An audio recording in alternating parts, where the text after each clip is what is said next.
Hello दोस्तों, on truth fact पे आपका स्वागत है। आज हम बात करेंगे ब्लैक होल के बारे में। ब्लैक होल क्या होता है? ब्लैक होल हमारी स्पेस में एक ऐसा रीजन होता है जहाँ पे बोला जाता है कि उसकी ग्रेविटी इतनी ज़्यादा है कि वहाँ से इवन लाइट भी स्केप नहीं कर सकती है।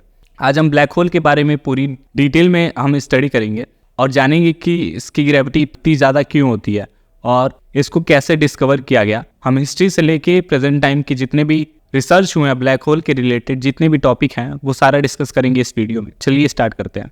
तो सबसे पहला सवाल, व्हाट इज ब्लैक होल? जैसा कि मैंने बताया कि ब्लैक होल हमारी स्पेस में एक ऐसी जगह है, एक ऐसा रीजन है जहाँ पे कुछ भी जाती है तो वो वापस नहीं आती है। इवन लाइट वहाँ पे अगर जाती है तो उसकी ग्रेविटी इतनी ज़्यादा है कि इवन लाइट के फोटोन भी वापस नहीं आते हैं, जिससे हमें वो दिखे कि वहाँ पे एग्जैक्ट है क्या। तो इसलिए हमारी स्पेस में वो एक ब्लैक स्पॉट की तरह दिखता है हमें, क्योंकि वहाँ पे लाइट जाएगी नहीं तो रिफ्लेक्ट होकर वापस जब तक आएगी नहीं तब तक हमें दिखेगा नहीं वहाँ पे है क्या।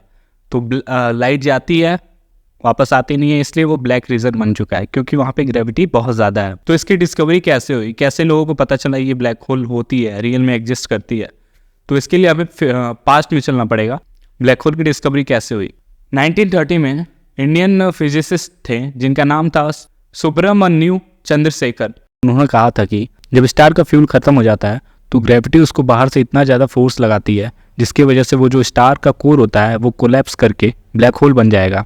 लेकिन उस समय के जितने फिजिसिस्ट या एस्ट्रोनॉमर थे इनकी बातों को इग्नोर कर दिए। उसी के ठीक 30 साल बाद पहली क्यूजार की डिस्कवरी हुई। क्यूजार क्या होता है? क्यूजार होता ही है कि जब ब्लैक होल के अंदर कोई भी मैटर जाता है, कोई भी पार्टिकल जाता है, कोई भी गैस जाता है तो वो इतनी तेजी से जाता है कि वहां से रेडिएशन निकलने लगता है।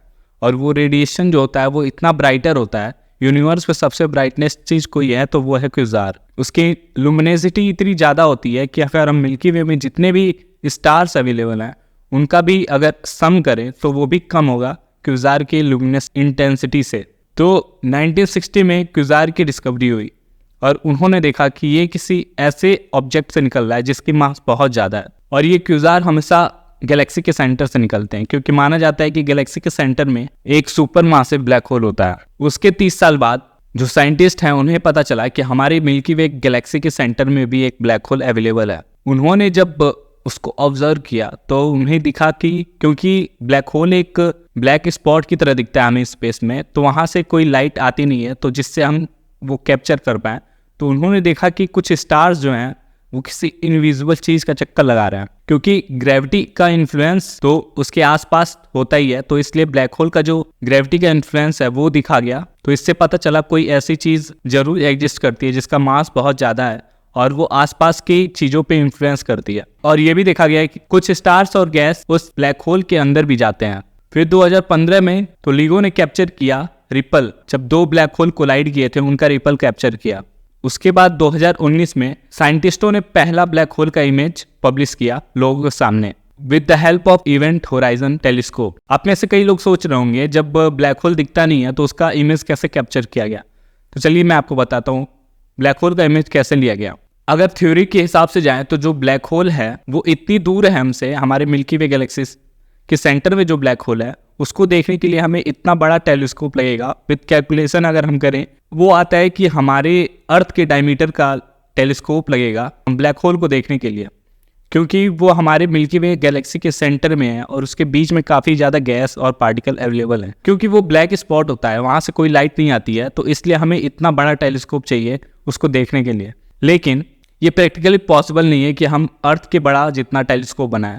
लेकिन साइंटिस्टों ने उस तरह डिज़ाइन करने के लिए हमारे अर्थ के अलग अलग कोनों पे टेलीस्कोप रखा है और उससे एक इमेजिनरी टेलीस्कोप बनाने की कोशिश की है जो कि अर्थ के डायमीटर के बराबर हो। और उसी टेलीस्कोप को बोला जाता है इवेंट होराइजन टेलीस्कोप। ये एक टेलीस्कोप नहीं है बल्कि ये हमारे अर्थ पे अलग अलग जगह पे रखी गई कई टेलीस्कोप को कंबाइन करके बोला जाता है इवेंट होराइजन टेलीस्कोप। इस इवेंट होराइजन टेलीस्कोप को धरती के अलग अलग जगह पे रख के वहां से सारी डेटा को लिया जाता है, अलग अलग टेलीस्कोप स्टेशन वहां से डेटा लिया जाता है, उसको प्रोसेस किया जाता है और उनको कंबाइन करके एक फाइनल रिजल्ट निकाला जाता है। 10 अप्रैल 2019 को पहला इमेज इवेंट होराइजन टेलीस्कोप के द्वारा पब्लिश किया गया, जो कि एक सुपरमासिव ब्लैक होल का था और वो मैसियर 87 गैलेक्टिक सेंटर के बीच में था।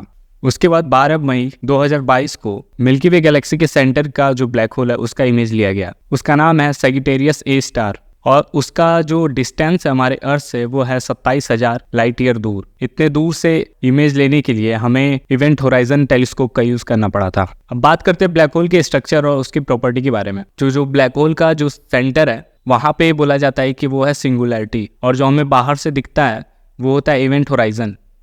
जो आउटर सरफेस है उसको बोला जाता है इवेंट होराइजन, और जो ब्लैक होल की जो सेंटर बेस्ड जो चीज़ है जिसको कि बोला जाता है वहाँ पे स्पेस टाइम इनफाइनाइट है, उसकी डेंसिटी बहुत ज़्यादा है, उसको बोला जाता है सिंगुलैरिटी। पहले बात करते हैं इवेंट होराइजन की। जो इवेंट होराइजन होता है वो एक ब्लैक होल का वो आउटर मोस्ट ऑर्बिट होता है, जहाँ तक कि अगर कोई भी चीज़ रोटेट करती है, पार्टिकल कोई अंदर जाए उस ऑर्बिट के, तो वो तुरंत ही ब्लैक होल के अंदर चला जाएगा। तो जो ये रेडियस होता है, जितना एरिया तक वो रेडियस होता है जहाँ से कुछ भी अंदर आ जाता है, उसी को बोलते हैं इवेंट होराइजन। इवन अगर लाइट भी चली जाती है तो वो वापस नहीं आ पाती है। और अगर हम कोई भी चीज़ अगर ब्लैक होल के अंदर जा रही है, इवेंट होराइजन में एंटर कर रही है, अगर बाहर कोई ऑब्जर्वर है, अगर वो देखता है, जो कि ये पॉसिबल नहीं है क्योंकि वहाँ से कोई लाइट वापस नहीं आ सकती। अगर मान लेते हैं कि कोई भी ऑब्जेक्ट उस ब्लैक होल में गिर रहा है और बाहर एक ऑब्जर्वर है, वो अगर उसको देखता है तो वो बहुत धीरे धीरे ब्लैक होल के अंदर जाएगा, इनफाइनाइट टाइम लेगा, क्योंकि वहाँ पे जो टाइम होता है वो काफ़ी ज़्यादा स्लो हो जाता है इन कंपैरिजन ब्लैक होल के बाहर। इसीलिए जो ऑब्जर्वर बाहर है वो देखेगा कि जो ऑब्जेक्ट उस ब्लैक होल में गिर रहा है वो इनफाइनाइट टाइम ले रहा है उसके सेंटर में जाने के लिए। अब दूसरा जो पॉइंट है वो है सिंगुलैरिटी। सिंगुलैरिटी ब्लैक होल के सेंटर में वो पॉइंट आता है जहाँ पे बोला जाता है कि जो स्पेस टाइम है वो इनफाइनाइट हो जाता है। वहाँ की डेंसिटी इतनी ज़्यादा हो जाती है कि वहाँ पे स्पेस टाइम जो कर्वेचर है वो इनफाइनाइट हो जाता है। और जो अगला पॉइंट आता है वो आता है फोटोन स्पेयर। मान लीजिए एक छोटा सा ब्लैक होल है, ये है इवेंट होराइजन। तो जब लाइट सामने से आती है तो वो जितना भी लाइट होता है वो एब्जॉर्व करते जाता है, इसलिए हमें एब्जॉर्व करते जाता है। और जो एकदम ऊपर से अगर लाइट आती है वो हमें रिफ्लेक्ट होकर नीचे से चली जाती है। तो जो हमारे इवेंट होराइजन है वो हमें एक्चुअल साइज से बड़ा दिखता है, क्योंकि जितनी भी लाइट आती है वो एब्जॉर्व कर लेता है, तो वहाँ पे ब्लैक स्पॉट क्रिएट हो जाता है। और जो सबसे दूर वाली लाइट होती है वो एक रेडियस के बाहर वाली लाइट होती है, वो इसको बेंड करके वापस कर देता है। तो इतना बड़ा लूप क्रिएट होता है, तो हमें जो एक्चुअल ब्लैक होल होता है वो साइज से काफ़ी बड़ा दिखता है, जैसे कि इतना बड़ा। अगर एक्चुअल साइज ये है तो इतना बड़ा, मैं एग्जांपल के तौर पर समझा रहा हूँ, इतना बड़ा आपको इवेंट होराइजन दिखेगा।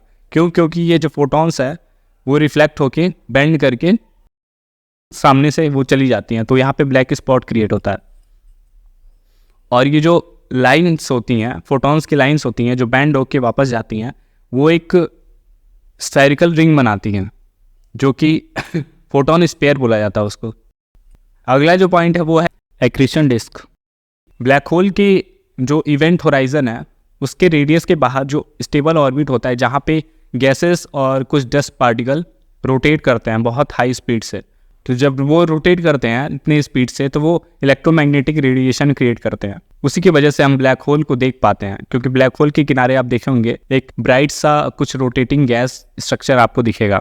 मैं एग्जांपल के तौर पे आपको दिखाना चाहता हूँ, जैसे कि ये मान लीजिए ब्लैक होल है, ब्लैक होल सेंटर में है और ये डिस्क ये है, ऐसे होता है। इसके सेंटर में ब्लैक होल है, इसको ऐसे कर देते हैं तो इसकी ग्रेविटी इतनी ज़्यादा होती है कि हम सामने से जब देखते हैं तो ये जो पीछे वाला डिस्क होता है ये इसको बेंड करके, यहाँ से जो फोटोन निकलते हैं इसको बेंड करके ऐसे कर देता है ये परपेंडिकुलर, और सेम नीचे से भी कर देता है। तो हमें ब्लैक होल के सामने से अगर आप देखते हैं तो ये पीछे वाला जो डिस्क होता है ये ऊपर उठा हुआ दिखता है और नीचे भी। इस तरह हमें कोई विजुअल्स दिखते हैं ब्लैक होल के। अब बात करते हैं ब्लैक होल के क्लासिफिकेशन के बारे में। तो इसको 5 पार्ट में डिवाइड किया गया है। सबसे पहला पार्ट होता है micro black hole. Micro black hole का जो रेडियस होता है वो होता है 0.1 mm के बराबर, और इसका जो मास होता है वो होता है लगभग मून के मास के बराबर। मतलब आप मून के जो मास है उसको आप कंडेंस करके अगर 0.1 mm जितना छोटा कर पाएँ तो उतना छोटा ब्लैक होल बनेगा। और ये जो माइक्रो ब्लैक होल होता है वो हमारी स्पेस में कहीं कहीं पे भी क्रिएट हो जाते हैं। ऐसे बहुत सारे माइक्रो ब्लैक होल एग्जिस्ट करते हैं हमारे स्पेस में। जो दूसरे नंबर पे आता है वो आता है स्टेलर ब्लैक होल। इनका जो रेडियस होता है वो लगभग 30 किलोमीटर के बराबर होता है, और इनका जो मास होता है वो 2 से लेके 150 टाइम्स मास ऑफ हमारे सन के बराबर होता है। और जो ये स्टेलर ब्लैक होल है हमारे मिल्की वे गैलेक्सी में बहुत ज़्यादा स्टेलर ब्लैक होल देखे गए हैं। उसके बाद जो अगला पार्ट आता है वो आता है इंटरमीडिएट मास ब्लैक होल। ये मीडियम साइज के ब्लैक होल होते हैं, जो इनका रेडियस होता है वो करीब करीब 1000 किलोमीटर के रेंज तक होता है, और इनका जो मास होता है वो 10⁻² से लेके 10�5 टाइम्स मास ऑफ सन होता है। इसके बाद जो अगला ब्लैक होल आता है वो आता है सुपर मासिव ब्लैक होल। ये जो सुपर मासिव ब्लैक होल होता है ये बोला जाता है कि गैलेक्सी के सेंटर में पाए जाते हैं सुपर मासिव ब्लैक होल। इनका जो रेडियस होता है वो होता है 0.001 से लेके 400 एंगस्ट्रॉम यूनिट के बराबर, और जो इनका मास होता है वो होता है 10⁻6 से लेके 10⁻9 मास ऑफ सन। और इसके बाद जो सबसे लास्ट टाइप है वो होता है ultra massive black hole. Ultra massive black hole सबसे बड़े ब्लैक होल पाए जाते हैं। ये हमारी स्पेस में कहीं कहीं अवेलेबल है। इनका जो रेडियस होता है वो होता है 1000 एंगस्ट्रॉम यूनिट से ज़्यादा, और इनका जो मास होता है वो होता है 10⁻9 से लेके 10�11 टाइम्स मास ऑफ सन। ये थी पूरी जानकारी ब्लैक होल के बारे में। अगर आपको ये वीडियो अच्छी लगी तो एक लाइक करें, कमेंट करें और सब्सक्राइब करें।